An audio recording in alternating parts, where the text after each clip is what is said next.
Le jeûne est un excellent remède pour nous, les humains. J'ai dit, en 5 étapes, nous sortirons les vertus thérapeutiques du jeûne. La première étape, nous avons cherché à savoir, mais le jeûne même, qui nous l'a prescrit. Dans la deuxième vidéo, nous avons cherché à savoir pourquoi Dieu nous a prescrit le jeûne. Aujourd'hui, nous allons parler de ceux qui sont dispensés du jeûne.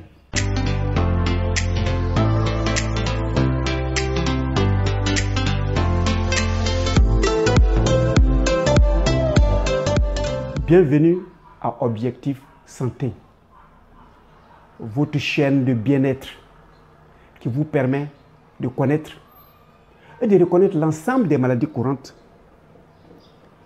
les modes de contamination, le protocole thérapeutique naturel et surtout la technique de vivre excellemment sur cette terre. Moi, je suis docteur nature. Je vous fais découvrir l'ensemble des professions de santé qui, lorsque vous appliquez les instructions de ces professionnels, vous vivrez heureux sur cette terre. Et vous, quels que soient vos âges, vous pouvez devenir des excellents professionnels de cette médecine. Nous avons une école de formation outillée à faire de vous des excellents praticiens.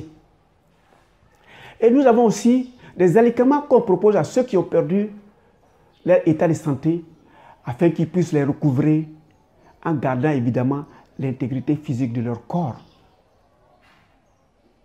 Alors, si Dieu nous a prescrit le jeûne, mais qui sont ceux que Dieu lui-même a dispensés de ce jeûne? À ma connaissance, il y en a 5.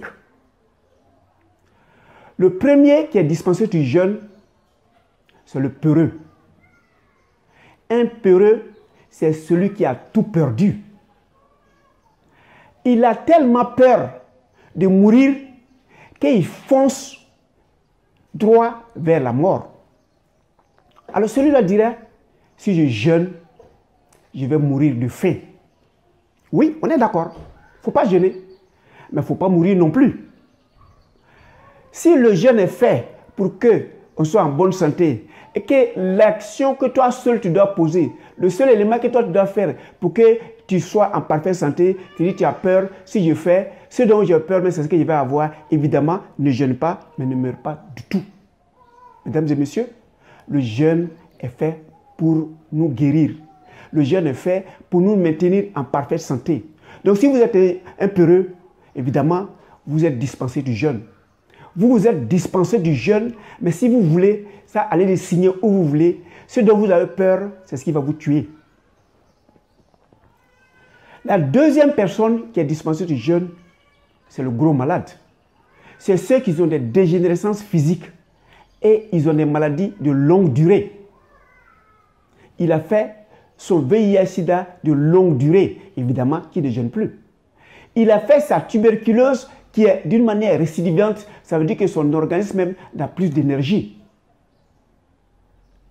Il a fait cette détresse cardiaque, il a commencé d'avoir une hypertension artérielle, il a terminé par un accident vasculaire cérébral et il n'est plus capable de réagir. Celui-là, il est dispensé au jeûne.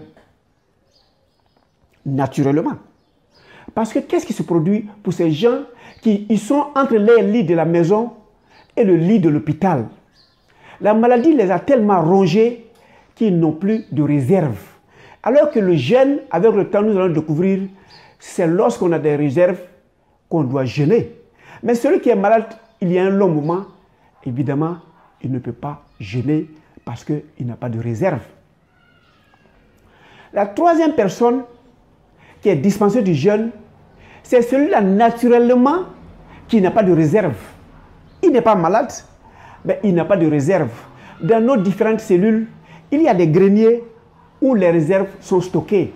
On appelle ça dans le jargon médical les ribosomes.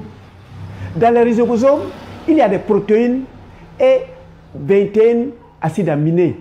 Ceux-là ont pour rôle, lorsqu'il n'y a plus d'apport extérieur, de sortir comme réserve pour permettre à l'organisme de vivre mieux. Mais vous n'en avez pas. Mais comme vous n'en avez pas, vous ne pouvez pas jeûner.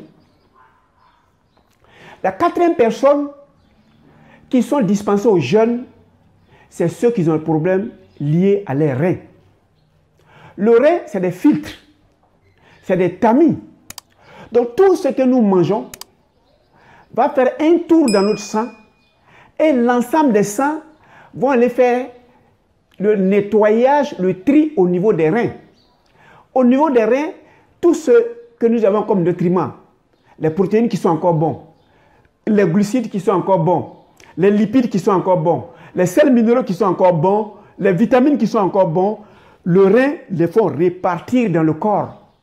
Maintenant, toutes ces saletés que nous avons, tous ces acides uriques, tous ces urées vont passer par le rein et nous allons les uriner. C'est ce qui fait que quand vous jeûnez, vous découvrez que l'urine devient foncée et ça devient malodorant parce que c'est plein de saletés de notre corps.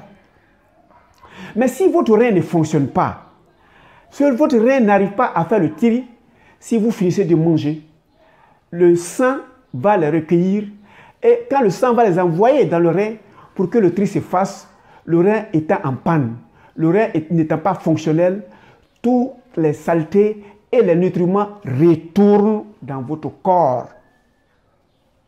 Et le rein n'aurait pas fait son travail.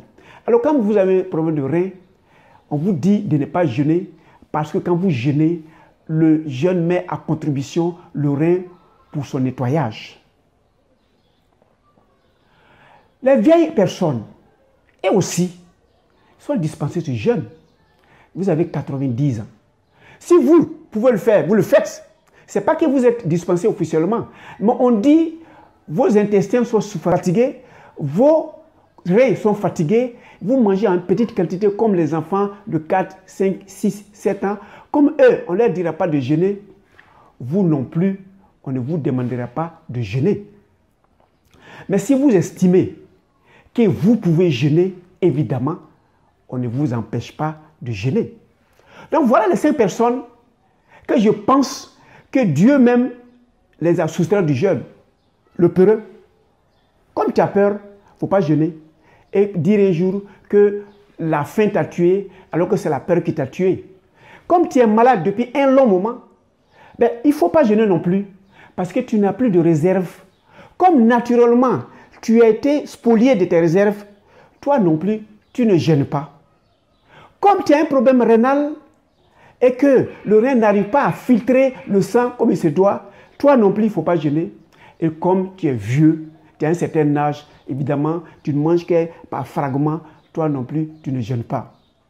En dehors de ces 5, les autres malades peuvent ne pas jeûner, mais après une consultation.